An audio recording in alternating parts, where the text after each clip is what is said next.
last video, I have discussed about the various hardware parts of memory unit. In today's session, I will explain how the data is stored in computer memory. What is memory cell? हमको ये जानना है, जैसे suppose आप ए लिखते हो, Z लिखते हो, कोई इमेज सेव करते हो, साउंड सेव करते हो, वीडियो सेव करते हो, तो ये किस फॉर्म में होता है, कैसे ये कंप्यूटर के मेमोरी में स्टोर होता है और कहां स्टोर होता है। तो याद रखना कि जो भी डाटा है वो कंप्यूटर में एज इट इज नहीं होता। Data stored in computer are not in same manner as it appears on monitor or a print. Data stored in system is symbolic representation of original data.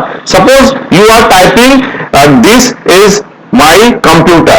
तो ये जो आपने जो लिखा ये तो डाटा है, ये अल्फाबेट है, बट ये एक यूजर अंडरस्टैंडेबल फॉर्म में मुझे समझ में आ रहा है। कंप्यूटर क्या करता है, इसको दिस इज माई कंप्यूटर के रूप में नहीं सेव करता है, वो हर एक सिंबल को 0 and 1 में कन्वर्ट करके कंप्यूटर में स्टोर करके रखता है। कहां स्टोर करता है, कंप्यूटर का जो मेमोरी है जहां पर स्टोर होता है वो उसको हम लोग मेमोरी सेल बोलते हैं। Memory cell is a place in computer memory where all the data in form of symbol is stored. अगर आपने A लिखा तो A कहां जाके स्टोर होगा, मेमोरी सेल में। सपोज रैम कंप्यूटर का मेन मेमोरी है, तो रैम में अगर A एक जगह स्टोर हो रहा है तो वो एरिया को हम लोग क्या बोलेंगे, सेल बोलेंगे, मेमोरी सेल। अगर आपने टाइप किया SSBM तो ये 4 कैरेक्टर कंप्यूटर के मेमोरी में जाके सेव हुआ, तो ये 4 मेमोरी सेल का यूज किया, यानी एक मेमोरी सेल एक कैरेक्टर को स्टोर करके रखता। मतलब ये कि memory cell is the place where we store our data. अब कैसे, तो कंप्यूटर में हर एक सिंबल, हर एक लेटर, जैसे कीबोर्ड आप देखो, मैं आपको कीबोर्ड शो कराता हूं, ये कीबोर्ड में आप जितने भी सिंबल्स देखते हो, ये सारे सिंबल्स 1 to 0, इस की के ऊपर में जितने भी सिंबल है, हर एक सिंबल के लिए कंप्यूटर में 0101 का एक कॉम्बिनेशन है। अगर आप U टाइप करते हो, U भी 0101 में जाके सेव होगा, M टाइप करोगे वो भी, अगर आपने इंटर दिया वो भी, आप स्पेस दबाते हो वो भी, एस्केप दबाओ, कोई भी सिंबल अगर आप कीबोर्ड में प्रेस करते हो और उसको सेव करते हो तो कंप्यूटर उसको मेमोरी सेल में बाइनरी नंबर के फॉर्म में स्टोर करके रखता है। जो फंडामेंटल बात यह है कि जो भी आप डाटा कंप्यूटर के अंदर में स्टोर करते हो वो एक्चुअली 0101 के फॉर्म में स्टोर होता है। अब A है, B है, X है, Y है, Z है, हर एक सिंबल के लिए 0101 का एक कॉम्बिनेशन है। तो बात यहां आता है ये कितना 0 कितना 1 लगेगा, 1 2 5 8 10 20 25 A लिखे तो कितने 0 और कितने 1 यूज होते हैं। इस सबको कैलकुलेट करने के लिए मेमोरी को कैटेगराइज किया गया है, मेमोरी को डिफाइन किया गया है। जो सबसे स्मॉलेस्ट यूनिट है कंप्यूटर में मेमोरी का, उसको बोला गया बिट। एक बिट जो है वो एलिमेंट्री यूनिट होता है और उस बिट का जो फॉर्म है या तो वो 0 होगा या 1 होगा। अगर मैं कहता हूं 1 बिट का मतलब 1 बिट का मतलब आइदर 0 और 1। बिट का दो ही फॉर्म हो सकता है, 0 और 1। तो अगर आप कोई सिंबल को, कोई एक सिंबल है जैसे A को ही स्टोर करना है मेमोरी में, तो एक बिट अगर लेकर यूज करते हैं तो या तो एक बिट में कितने रिप्रेजेंट कर सकते हैं, या फिर 0 या फिर 1, यानी दो ही सिंबल। और हमारे पास कीबोर्ड में आपने देखा कितना सारा सिंबल था। बात को समझो कि एक बिट से कितने सिंबल कितने बना सकते हैं, डाटा स्टोर कर सकते हैं, कितना सिंबल डिफरेंट। या तो 0 देंगे A को तो 1 देंगे B को। जब कंप्यूटर के मेमोरी में 0 भी लिखा तो वो A कहलाएगा, 1 लिखा तो B कहलाएगा। बाकी कैसे होगा, यानी एक बीट से सारा डाटा को रिप्रेजेंट करना संभव नहीं है, इसलिए हम क्या करते हैं, बीट को बढ़ाते हैं। 2 बीट लिए तो 2 बीट लेंगे तो कितना हो सकता है, ज्यादा से ज्यादा 4 सिंबल को हम लोग रिप्रेजेंट कर सकते हैं। तो ऐसा बढ़ाकर देखा गया कि अगर हम 8 बीट लिए तो सारा का सारा सिंबल हम लोग रिप्रेजेंट कर सकते हैं। कीबोर्ड में आप जितना भी देखते हो सारा का सारा सिंबल 8 बिट के कॉम्बिनेशन से सेव हो सकता है। इसीलिए कहा गया कि जो फंडामेंटल यूनिट है, जो एलिमेंट्री यूनिट है, वो बिट है और एक बिट का फॉर्म 0 या फिर 1 हो सकता है और इस प्रकार के 8 बिट की आवश्यकता पड़ती है ताकि हम जितने भी डाटा है सबको कंप्यूटर के मेमोरी में सेव कर सके।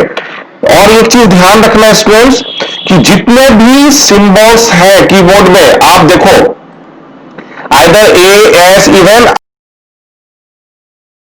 है हमारे पास, वो सारे सिंबल्स के लिए 8 बिट का जो कॉम्बिनेशन है वो फिक्स्ड किया गया है। ये फिक्स करने वाले कौन है, कैसे ये फिक्स हुआ, ये आगे के क्लासेस में हम लोग देखेंगे। अभी फिलहाल ये जानना है कि जितने भी सिंबल्स है, जितने भी कैरेक्टर है, लेटर है, जितने भी अल्फाबेट्स है, जितने भी डाटा हम लोग कंप्यूटर के अंदर में सेव कर रहे हैं, हर एक को मिनिमम 8 बिट के कॉम्बिनेशन से सेव कर सकते हैं। We required 8 bit. चलिए आगे आके देखते हैं कि if someone says nibble, bit, nibble, byte, ये सब क्या है। तो मैं हम लोग कहेंगे ये मेमोरी को मेजर करने का यूनिट है। कितना मेमोरी चाहिए तो वो बिट्स के फॉर्म में होगा, निब्बल के फॉर्म में, बाइट के फॉर्म में हम लोग उसको एक्सप्रेस कर सकते हैं। निब्बल क्या है, अगर 4 बिट लेते हैं और 4 बिट का कॉम्बिनेशन बनाते हैं तो वो क्या हो जाएगा, वो निब्बल हो जाएगा।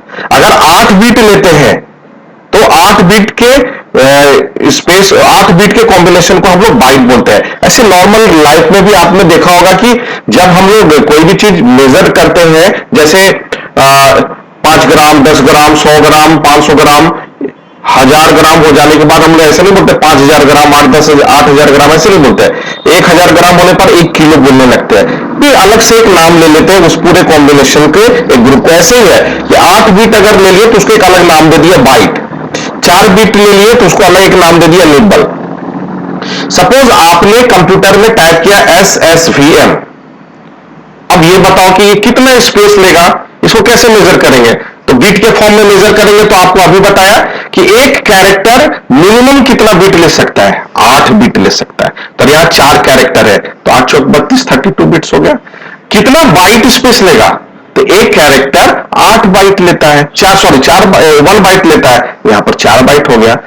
तो इस प्रकार से हम लोग मेजर करते हैं कि कितना स्पेस लगेगा, कितना स्पेस हमको चाहिए। तो ये जो यूनिट ऑफ मेजरमेंट है, जो हम लोग आज पढ़ रहे हैं इस टॉपिक में, यही पढ़ रहे हैं कि कंप्यूटर के मेमोरी को कैसे मेजर किया जाता है। तो ये तब समझ में आ गया कि whatever we are going to save, every symbol required minimum 1 byte और 8 बिट।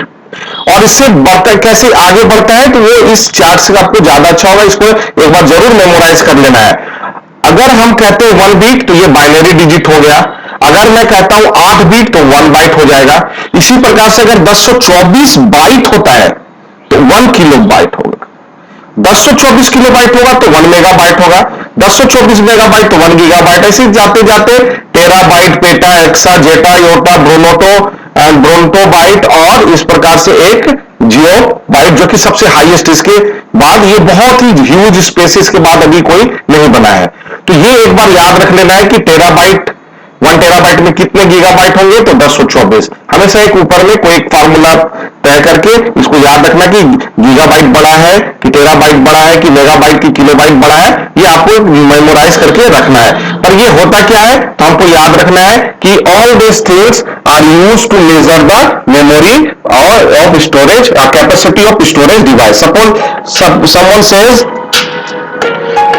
सपोज समवन सेज कि पेन ड्राइव का कितना स्टोरेज कैपेसिटी है, तो हम क्या बोलेंगे, कैसे मेजर करेंगे। आप बोलते हो मेरा 64 जीबी है, मतलब क्या कि आपका जो पेन ड्राइव है उसमें 64 जीबी का डाटा स्टोर करके रखा जा सकता है। या बोलते हार्ड डिस्क मेरा 1 टेराबाइट है, मतलब 1 टेराबाइट स्पेस है, 1 टेराबाइट डाटा वहां पर हम स्टोर करके रख सकते हैं। तो हो क्या रहा है, ये इन सब चीजों का इस्तेमाल कैसे किया, इन सब का इस्तेमाल किया हमने किसी भी स्टोरेज डिवाइस की कैपेसिटी को जानने के लिए कि वो कितना डाटा स्टोर करके रख सकता है।